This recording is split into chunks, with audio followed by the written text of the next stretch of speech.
तो गाइस, हाल ही में supreme court ने सरकार से कहा है कि सरकार यूनिफॉर्म सिविल कोड यानी कि समान नागरिक संहिता लेकर के आए। हम देखेंगे समान नागरिक संहिता क्या है, इससे संबंधित जितने भी केसेस हुए हैं वो देखेंगे एंड इसके क्या प्रॉफिट एंड लॉस हैं वो देखेंगे। ठीक है। समान नागरिक संहिता यानी कि देश में रहने वाले सभी नागरिकों के लिए एक ही संहिता यानी कि एक ही कानून, एक देश एक कानून। ठीक है। किस किस के लिए? तो ये है तलाक के लिए, शादी विवाह के लिए, जमीन जायदाद के बंटवारे के लिए एक ही कानून होना चाहिए देश में जितने भी नागरिक रह रहे हैं उन सब के लिए। ठीक है। तो इसी को कहा जाता है समान नागरिक संहिता।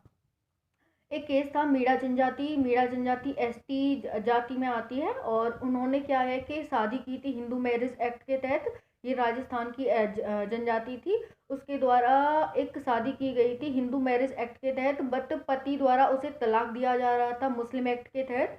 तो उसे मुस्लिम एक्ट में लिखा हुआ है कि जीवन भत्ता देने की कोई बात नहीं की गई है तलाक के बाद, बट वो पत्नी चाहती थी कि मुझे जीवन भत्ता मिले क्योंकि हमने शादी हिंदू मैरिज एक्ट के तहत की है। ठीक है। तो पत्नी है और जो एसटी जाति है वो हिंदू जनजाति में आती है, हिंदू जाति में आती है। तो जो पत्नी है वो सुप्रीम कोर्ट तक पहुंच जाती है। सुप्रीम कोर्ट उस पति से कहता है कि आपको इसे जीवन भत्ता देना चाहिए। ठीक है। और लेकिन वो मना कर देता है। ठीक है। फिर उसके बाद क्या है कि दूसरा शाहबानो का केस था और शाहबानो का 1985 का केस था। 60 वर्ष की एक महिला थी शाहबानो, मध्य प्रदेश के इंदौर की महिला थी। इसके 5 बच्चे थे, पति द्वारा इसे तलाक दिया जाता है।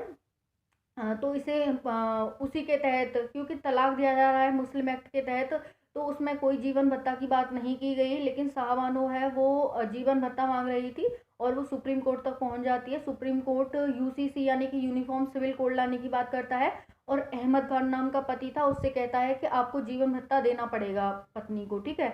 उस टाइम पर तो सुप्रीम कोर्ट के इस ये फैसला कहते ही जो मुस्लिम धर्मगुरु थे वो विरोध प्रदर्शन करने लगते हैं और सुप्रीम कोर्ट के खिलाफ आ जाते हैं। ठीक है। तो इसी को यानी कि सुप्रीम कोर्ट के केस को बदलते हुए राजीव गांधी सरकार यानी कि राजीव गांधी प्रधानमंत्री हुआ करते थे, वो एक एक्ट लेकर के आते हैं सुप्रीम कोर्ट के फैसले के खिलाफ। उसको मुस्लिम महिला अधिकार संरक्षण अधिनियम 1986 कहा गया था। उसमें कहा गया था कि मुस्लिम पति को कोई ज़रूरत नहीं है पत्नी को जीवन भत्ता देने की। ठीक है। क्योंकि और उनके द्वारा अपनाया गया ये जो अधिनियम था यानी कि लाया गया ये जो अधिनियम था, उन्होंने एक धर्म विशेष के लोगों को खुश करने के लिए इस एक्ट को लेकर के आए थे। तो इसका काफ़ी विरोध हुआ था और इसी एक्ट ने राजीव गांधी की छवि थी उसे काफ़ी धूमिल कर दिया था।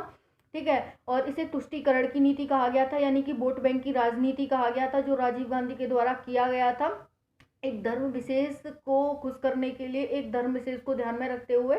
ठीक है। और इसी केस को 2011 में सुप्रीम कोर्ट ने चेंज करते हुए यानी कि इसे पलटते हुए सुप्रीम कोर्ट ने कहा कि पति अगर पत्नी को तलाक देता है तो उसे मुस्लिम पति अगर पत्नी को तलाक देता है तो उसे जीवन भत्ता देना पड़ेगा पत्नी को। ठीक है। और 2017 का सायरा बानो का केस था, उसमें सुप्रीम कोर्ट ने कहा था 3 तलाक को अवैध घोषित किया था और उसमें सुप्रीम कोर्ट ने सरकार से तब भी बोला था कि सरकार जल्दी से जल्दी यूनिफॉर्म सिविल कोड लेकर के आए, क्योंकि जब लास्ट तक जब सुप्रीम कोर्ट तक जो ये केस पहुंचते हैं ना तो सुप्रीम कोर्ट के पास वैसे ही काफ़ी करोड़ों में मामले लंबित हैं। ठीक है।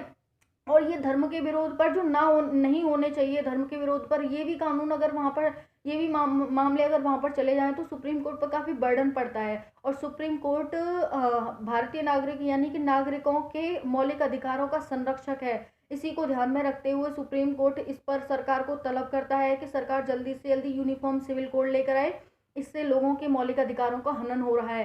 क्योंकि उस महिला को शादी आपने अपने हिसाब से, उसके हिसाब से, दोनों के हिसाब से की हो भले ही, लेकिन आप उसे जब तलाक दे रहे हो तो अपने हिसाब से दे रहे हो। जब वो लेना नहीं चाहती फिर भी आप दे, तो आप महिला को एक वस्तु की तरह समझ रहे हो, तो आप उसे जीवन भत्ता क्यों नहीं दे रहे हो? आपने यूज करके उसे एक तरह से फेंक दिया और आप उसे जीवन भत्ता आपको देना चाहिए, आपको कम से कम थोड़ा बहुत तो दंड मिलना चाहिए ना इसका। इसी को ध्यान में रखते हुए अगर आप उसे जीवन भत्ता नहीं देते हैं तो उपयोग की वस्तु हो गई ना, जिससे कि उसके मौलिक अधिकारों का हनन हो रहा है। और सुप्रीम कोर्ट हमारे मौलिक अधिकारों का संरक्षक है। हमारे डीपीएसपी में भी मौलिक अधिकार यानी कि समान नागरिक संहिता की बात की गई है आर्टिकल 44 में। और हमारे मौलिक अधिकारों की बात भाग 3 के 25 से 28 आर्टिकल में हमारे मौलिक अधिकार दिए गए हैं। और समान नागरिक संहिता भाग 4 के आर्टिकल 44 में बताई गई है समान नागरिक संहिता को, तो उसी के आधार पर सुप्रीम कोर्ट सरकार से हर बार कहता है कि आप लेकर आए हैं यूनिफॉर्म सिविल कोड, ताकि जो ये एक्स्ट्रा मामले होते हैं उनमें कमी लाई जा सके और लोगों के जो मौलिक अधिकारों का हनन होता है, विवाद उत्पन्न होते हैं, उनमें कमी आ सके। ठीक है, तो 2017 में इसमें इनको वो कर दिया गया था, अवैध घोषित कर दिया गया था। और आप देखेंगे हमेशा ही सुप्रीम कोर्ट ने डीपीएसपी के ऊपर मौलिक अधिकारों को रखा है, यानी कि डीपीएसपी के ऊपर हमेशा ही बढ़त मौलिक अधिकारों की रही है। ठीक है, और हमारा गोवा ऐसा पहला राज्य है भारत का जहाँ पर यूनिफॉर्म सिविल कोड चलता है, यानी कि अगर मुस्लिम पति पत्नी को तलाक देता है तो उसे जेल जाने का प्रावधान है, यानी कि वो जेल भी जाएगा और उसे उस पर भत्ता भी देना पड़ेगा, जीवन भत्ता भी देना पड़ेगा। ठीक है, तो इस तरह से ये केस थे। और इसका क्या प्रॉफिट होगा अगर समान नागरिक संहिता आता है, तो जो मामले उत्पन्न होते हैं, यानी कि ये इन मामलों में कमी आएगी, सुप्रीम कोर्ट पर जो हाई कोर्ट पर जो बर्डन पड़ रहा है उनमें कमी आएगी, और इन सुप्रीम कोर्ट हाई कोर्ट का जो टाइम जाए जो बेकार होता है उनमें कमी आएगी, और मुद्दों पर यानी कि जो जरूरी मुद्दे हैं उन पर अपना ध्यान केंद्रित कर सकेंगे।